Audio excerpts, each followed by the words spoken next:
Assalamualaikum warahmatullahi wabarakatuh. Om Swastiastu, Namo Buddhaya, Salam Kebajikan. Halo Sobat Polnet.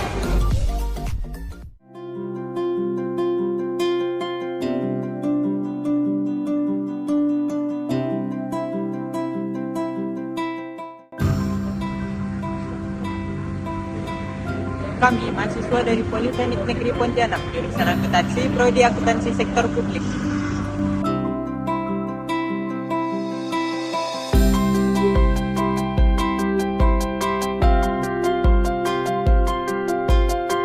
Video ini dibuat untuk menyelesaikan tugas kelompok di mata kuliah Kepabeanan dan Cukai yang diampu oleh Ibu Murti Puspita Rukmi, SST MAK.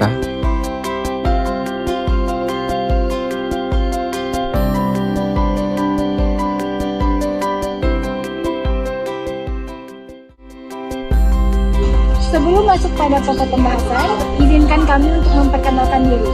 Seperti kata pepatah, tak kenal maka tak sayang.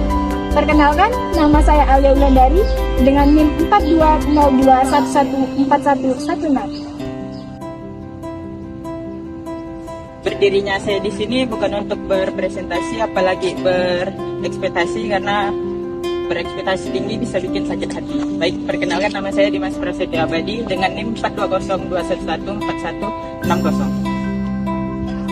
Halo semuanya, nama saya Dwiyati Aymar Marfira, bisa dipanggil Dwi atau senyamannya saja, asal jangan terlalu nyaman. Dengan NIM 4202114119.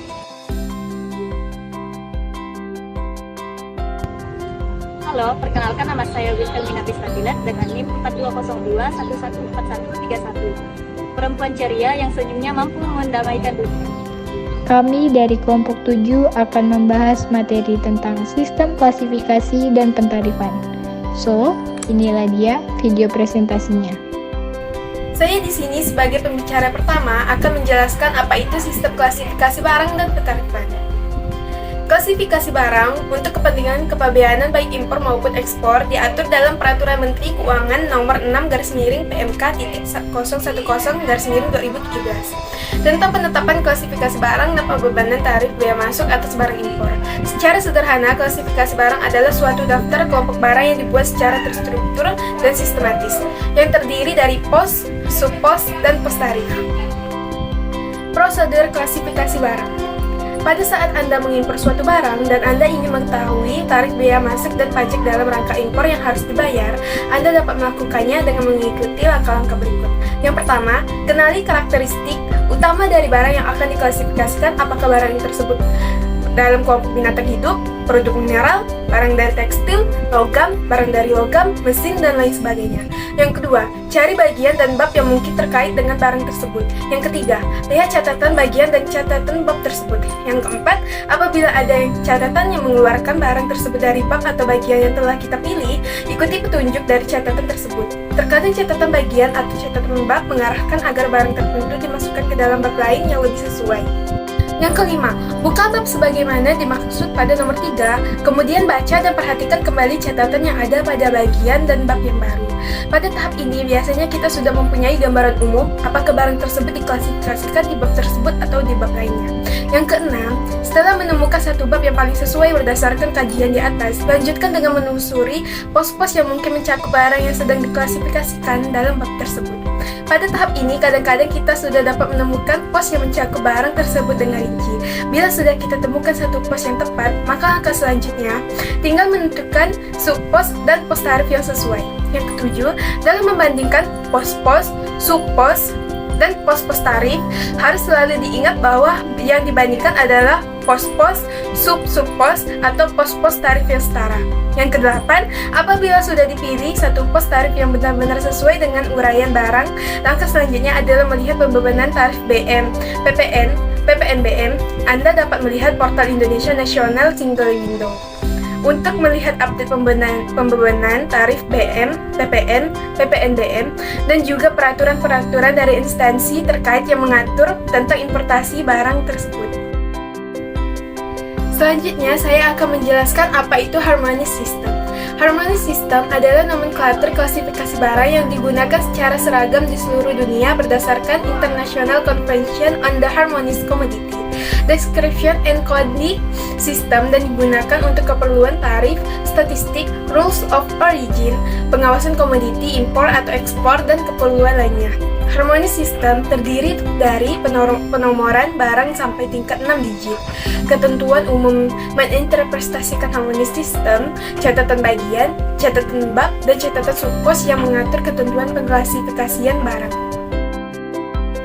Secara lebih luas, klasifikasi barang dengan menggunakan harmonized system memiliki tujuan sebagai berikut. Yang pertama, memberikan keseragaman dalam daftar penggolongan barang yang dibuat secara sistematis untuk penetapan tarif pabean. Yang kedua, memudahkan pengumpulan, pembuatan, dan analisis statistik perdagangan. Yang ketiga, memberikan suatu sistem internasional untuk memberi kode, penjelasan, dan penggolongan barang untuk tujuan perdagangan. Perlu dipahami bahwa hanya 6 digit yang digunakan secara bersamaan oleh seluruh negara untuk mengklasifikasi produk perdagangan internasional. Tiap negara dapat mengembangkan harmonized system kode ini lebih dari 6 digit untuk menjadi lebih spesifik sesuai kebijakan pemerintah, namun tetap berpedoman pada harmonized system kode 6 digit. Saya sebagai pembicara kedua akan menjabarkan tentang digit harmonized system code. Yang pertama, ada 2 digit pertama merupakan bab pengklasifikasian utama. Contohnya, 09 sama dengan kopi, teh, mete, dan rempah-rempah. Yang kedua, ada 4 digit pertama merupakan pos yang mengidentifikasi pengompokan dalam suatu bab. Contohnya, 09.01 sama dengan kopi, digongseng atau dihilangkan kafeinnya maupun tidak, sekam dan kulit kopi, pengganti kopi, mengandung kopi dengan perbandingan berapapun. Yang ketiga, ada 6 digit pertama merupakan subpos yang menjelaskan secara spesifik tipe produk dalam suatu pos.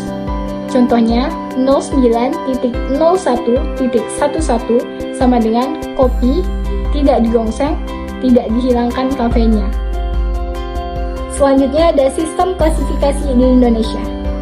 Indonesia telah menerbitkan Buku Tarif Kepabeanan Indonesia atau BTKI yang memuat sistem klasifikasi barang yang berlaku di Indonesia, meliputi ketentuan umum menginterpretasikan harmonized system, catatan, dan struktur klasifikasi barang yang disusun berdasarkan harmonized system dan ASEAN Harmonized Tariff Nomenclature. ASEAN Harmonized Tariff Nomenclature adalah sistem klasifikasi barang yang diterapkan secara seragam pada penomoran barang sampai dengan tingkat 8 digit di seluruh negara anggota ASEAN, berdasarkan Protocol Governing the Implementation of AHTN. AHTN dibahas dan disusun berdasarkan kepentingan masing-masing negara ASEAN. Di Indonesia, sistem penggolongan barang perdagangan pernah menggunakan sistem 10 digit dalam Buku Tarif Bea Masuk Indonesia atau BTBMI, yang menjabarkan lebih rinci dari 6 digit harmonized system code.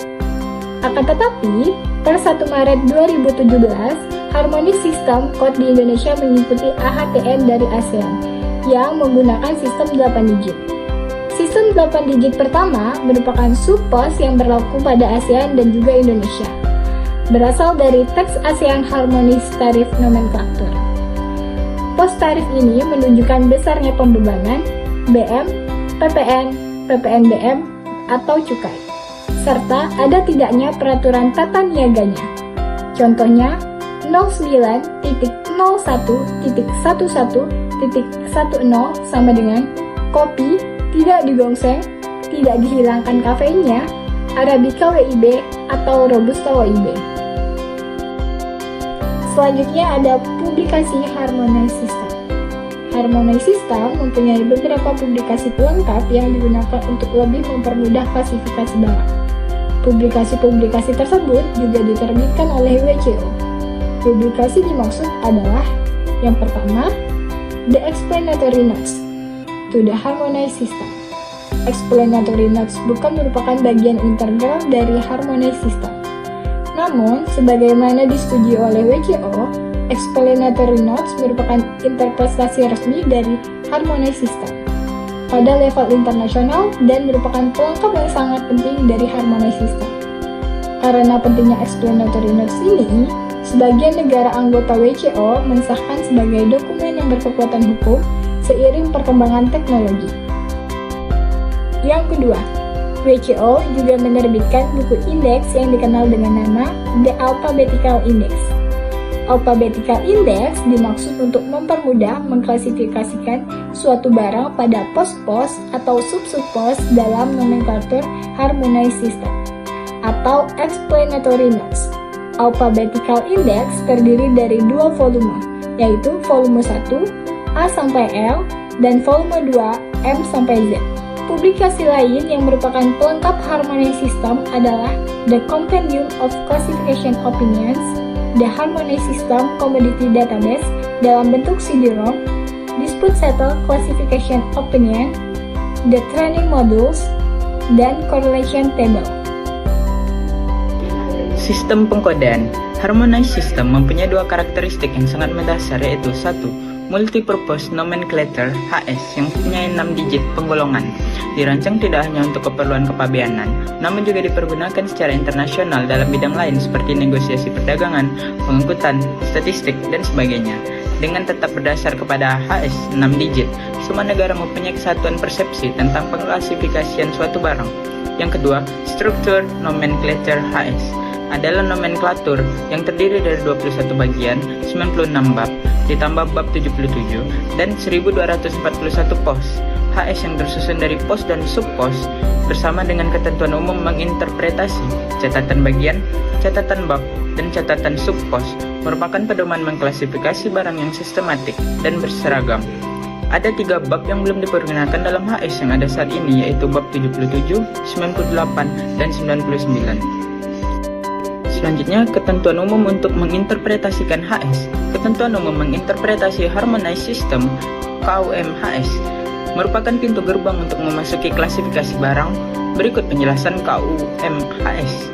A. KUM-HS 1. Judul bagian, bab, dan subbab hanya dimaksudkan untuk memudahkan referensi saja. Untuk tujuan hukum, klasifikasi harus ditentukan menurut uraian yang terdapat dalam pos dan berbagai catatan bagian atau bab yang berkaitan serta menurut ketentuan-ketentuan berikut ini, asalkan pos atau catatan tersebut tidak menentukan lain. Penjelasan, HS adalah nomenklatur yang bersifat sistematik, namun mengingat banyaknya jenis barang, tidak mungkin semua jenis barang dapat dicakup dengan persis pada setiap bab. Yang B, KUM-HS 2A. Setiap referensi untuk suatu barang dalam suatu pos harus dianggap meliputi juga referensi barang tersebut dalam keadaan tidak lengkap atau belum rampung, asalkan pada saat diajukan, barang yang tidak lengkap atau belum rampung tersebut memiliki karakter utama dari barang itu dalam keadaan lengkap atau rampung. Referensi ini harus dianggap juga meliputi referensi untuk barang tersebut dalam keadaan lengkap atau rampung, atau yang berdasarkan ketentuan ini dapat digolongkan sebagai lengkap atau rampung, yang diajukan dalam keadaan belum dirakit atau terbongkar. Selanjutnya yang C, KUM-HS 2B. Setiap referensi untuk suatu bahan atau zat dalam pos harus dianggap juga meliputi referensi untuk campuran atau kombinasi dari bahan atau zat itu dengan bahan atau zat lain. Setiap referensi untuk barang dari bahan atau zat tertentu harus dianggap juga meliputi referensi untuk barang yang sebagian atau seluruhnya terdiri dari bahan atau zat tersebut. Barang yang terdiri lebih dari satu jenis bahan atau zat harus diklasifikasikan sesuai prinsip dari ketentuan 3. Yang D, KUM-HS 3A. Pos yang memberikan uraian yang paling spesifik harus lebih diutamakan dari pos yang memberikan uraian yang lebih umum. Namun demikian, apabila dua pos atau lebih yang masing-masing pos hanya merujuk kepada bagian dari bahan atau zat yang terkandung dalam barang campuran atau barang komposisi, atau hanya merujuk kepada bagian dari bahan atau zat terkandung dalam campuran atau barang komposisi, atau hanya merujuk kepada bagian dari barang dalam set yang disiapkan untuk penjualan eceran, maka pos-pos tersebut harus dianggap setara sepanjang 107 berkaitan dengan barang tersebut, walaupun salah satu dari pos tersebut memberikan uraian yang lebih lengkap atau lebih tepat. Ketentuan umum menginterpretasikan harmony system 3B. Barang campuran dan barang komposisi yang terdiri dari bahan yang berbeda atau yang dibuat dari komponen yang berbeda serta barang yang disiapkan dalam set untuk penjualan eceran yang tidak dapat diklasifikasikan berdasarkan referensi 3A harus diklasifikasikan berdasarkan bahan atau komponen yang memberikan karakter utama barang tersebut sepanjang karakter ini dapat diterapkan. Ketentuan umum menginterpretasikan harmony system 3C. Apabila barang tidak dapat diklasifikasikan berdasarkan referensi 3A dan 3B, maka barang tersebut harus diklasifikasikan dalam pos tarif terakhir berdasarkan urutan penomorannya di antara pos tarif yang mempunyai pertimbangan yang setara. Ketentuan umum menginterpretasikan harmony system yang keempat. Barang yang tidak dapat diklasifikasikan berdasarkan referensi ketentuan umum menginterpretasikan harmonis 1-3 harus diklasifikasikan ke dalam pos yang sesuai untuk barang yang paling menyerupai. Ketentuan ini mengenai barang-barang yang tidak dapat diklasifikasikan ke dalam salah satu pos dalam harmony system karena tidak ada uraian yang sesuai. Misalnya, yang baru muncul di pasaran dunia. Ketentuan ini menetapkan barang-barang tersebut harus digolongkan ke dalam pos atau barang yang memiliki persamaan terbanyak. Pada waktu menerapkan ketentuan nomor 4, barang yang akan diklasifikasikan harus diperbandingkan dengan uraian barang dalam beberapa pos harmony system yang memiliki kesamaan jenis atau karakternya. Hal tersebut dilakukan untuk meneliti pada pos mana yang memiliki unsur kesamaan terbanyak. Selanjutnya, ketentuan umum menginterpretasikan harmony system 5A. Ketentuan berikut ini harus diberlakukan terhadap barang berikut: tas kamera, tas instrumen musik, koper senapan, tas instrumen gambar, kotak kalung, dan kemasan semacam itu dibentuk secara khusus atau pas untuk menyimpan barang atau perangkat barang tertentu. Cocok untuk penggunaan jangka panjang dan diajukan bersama barangnya. Harus diklasifikasikan menurut barangnya apabila kemasan tersebut memang biasa dijual dengan barang tersebut. Namun demikian, ketentuan ini tidak berlaku untuk kemasan yang memberikan seluruh karakter utamanya. Ketentuan umum menginterpretasikan harmony system 5B. Berdasarkan aturan dari ketentuan nomor 5A, bahan pembungkus dan kemasan pembungkus yang diajukan bersama dengan barangnya harus diklasifikasikan menurut barangnya. Apabila bahan atau kemasan pembungkus tersebut memang biasa untuk membungkus barang tersebut. Namun demikian, ketentuan ini tidak mengikat apabila bahan atau kemasan pembungkus tersebut secara nyata cocok untuk dipakai berulang-ulang. Selanjutnya, ketentuan umum menginterpretasikan harmony system yang keenam. Untuk tujuan hukum klasifikasi barang dalam subpos dari suatu pos harus ditentukan berdasarkan uraian dari subpos tersebut dan catatan subpos bersangkutan, serta ketentuan ini di atas dengan penyesuaian seperlunya. Dengan pengertian bahwa hanya subpos yang setara yang dapat diperbandingkan, kecuali apabila konteksnya menentukan lain. Untuk keperluan ketentuan ini, diberlakukan juga catatan bagian dan catatan bar.